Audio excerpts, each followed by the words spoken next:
Alright guys, welcome back to Jalan Cerita. Seperti biasa, jauhi keramaian, gunakan handset, ketatkan celana dalam, dan amankan kedudukan. Di video kali ini, Mimin akan menceritakan sebuah film yang berjudul Jennifer's Body. Tanpa panjang lebar, langsung kita masuk ke videonya.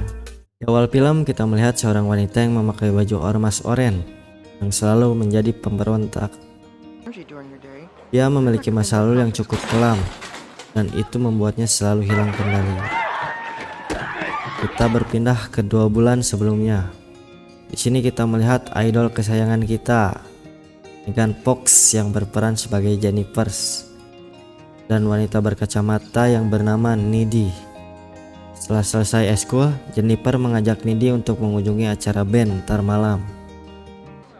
Karena mereka sahabat dekat, Needy tidak bisa menolak ajakannya. Needy mulai memilih pakaian yang cocok untuknya dengan ditemani pacar mesumnya. Saat si pria akan melancarkan aksinya, Jennifer memanggil Needy dan mengajaknya cabut.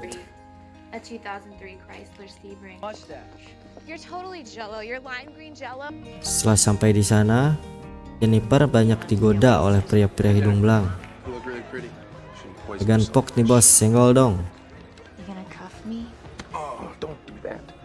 Saat band yang mereka tunggu akan tampil, Jennifer mengajak Needy untuk berkenalan dengan mereka.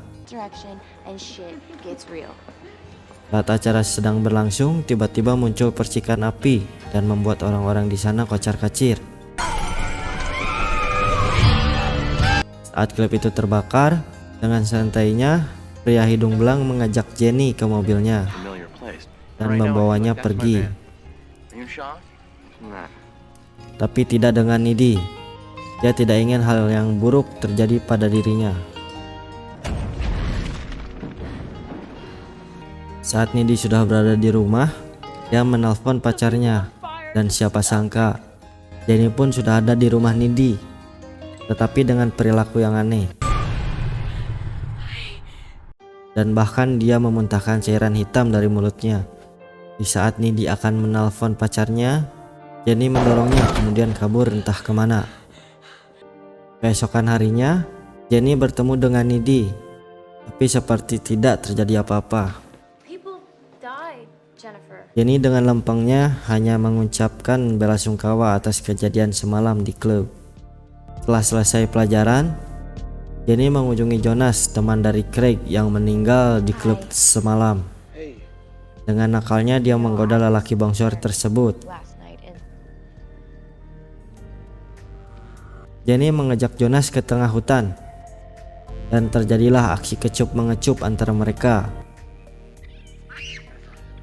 Ketika mereka akan melakukan push MMR, Jenny berubah menjadi monster, dan Jonas pun dimakan olehnya. Berpindah ke Needy. Di sini ibunya mengkhawatirkan dia dengan peristiwa-peristiwa yang baru saja terjadi di kotanya.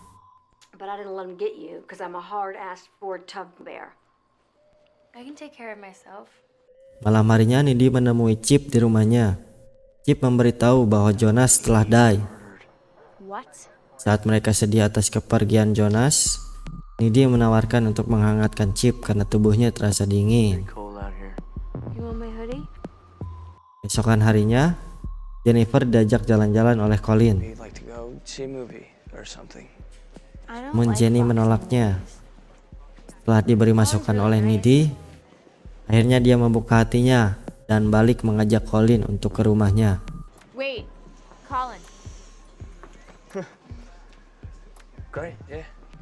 Chip pun datang menemui Needy dan mengajak dia ke rumahnya.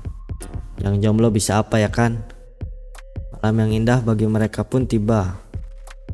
Needy dan Chip pun langsung gas push MMR. Setelah Colin sampai di alamat yang diberi oleh Jenny, rumahnya terasa aneh. Pintunya dihalangi oleh papan kayu. Colin tetap memaksa masuk dengan melewati jendela. Saat berada di dalam, suasananya seperti rumah kosong. Karena Colin sudah sagne, dia tetap nekat mencari Jenny. Tak lama Jenny keluar dengan setelan bonsainya. Saat yang ditunggu pun tiba guys. Bukannya push MMR, Jenny malah membunuh mangsanya. Saat sedang push MMR, Needy dihantui oleh arwah dari Jonas dan melihat Jenny bersamanya. Di tengah perjalanan pulang, Needy dikagetkan dengan kedatangan Jenny yang tiba-tiba berada di kap mobil. Seperti biasa, saat sampai di rumah, Jennifer juga ada di rumahnya. Needy kaget akan hal itu. Tapi Jenny dengan dinginnya malah menggodanya. Dan terjadilah adu mulut antara dua wanita itu. Setelah itu Jenny mulai bercerita tentang kejadian yang diculik. Dia diajak ke air terjun dan dijadikan tumbal oleh band tersebut.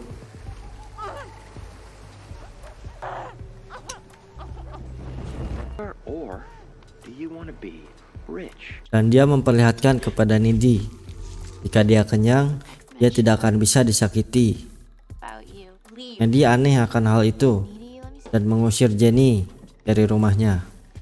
Keesokan harinya, Needy melihat pemakaman Colin.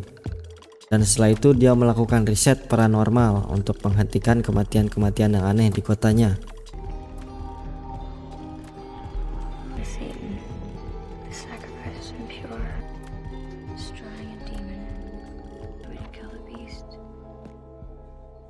Setelah kejadian di kamarnya, Needy mulai tidak berbicara kepada Jennifer. Lalu Chip pun datang dan mengajak Needy ke acara dansa, tapi dia menolak, bahkan melarang Chip untuk pergi dan mengatakan semua tentang Jenny kepada Chip.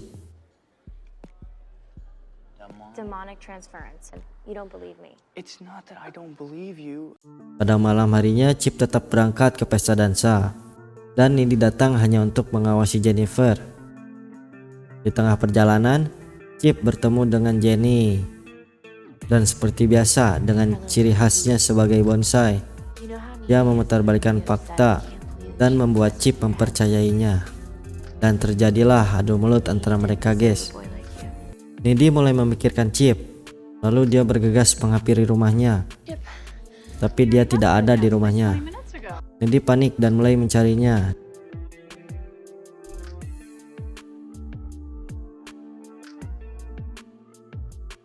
Di sisi lain, Chip dan Jenny sudah berpindah tempat dan Jenny mulai melakukan aksinya untuk membunuh Chip.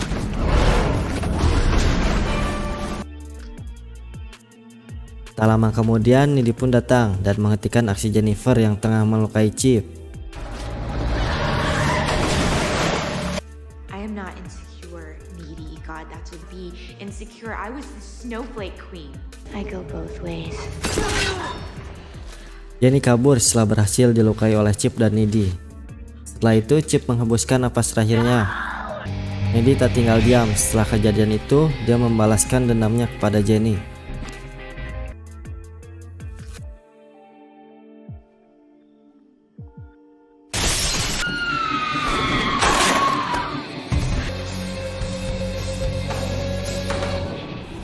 Setelah perkelahian usai, Needy berhasil membunuh Jenny dan tak selang lama ibunya datang dan melihat kejadian yang dilakukan oleh Needy. Dan scene awal tadi adalah Needy. Dia stres dengan semua yang telah dia lakukan di masa lalunya. Tapi dengan kejadian itu, dia mendapatkan kekuatan dari Jennifer. Jennifer season 2 pun terlahir. Dan film pun selesai. Itulah alur cerita dari Jennifer's Body. Kesimpulan dari film ini sama dengan video sebelumnya. Ternyata teman atau sahabat itu lebih menakutkan karena dialah yang nantinya akan menjadi musuh kita. Salam dari Binjai, waspadalah, waspadalah.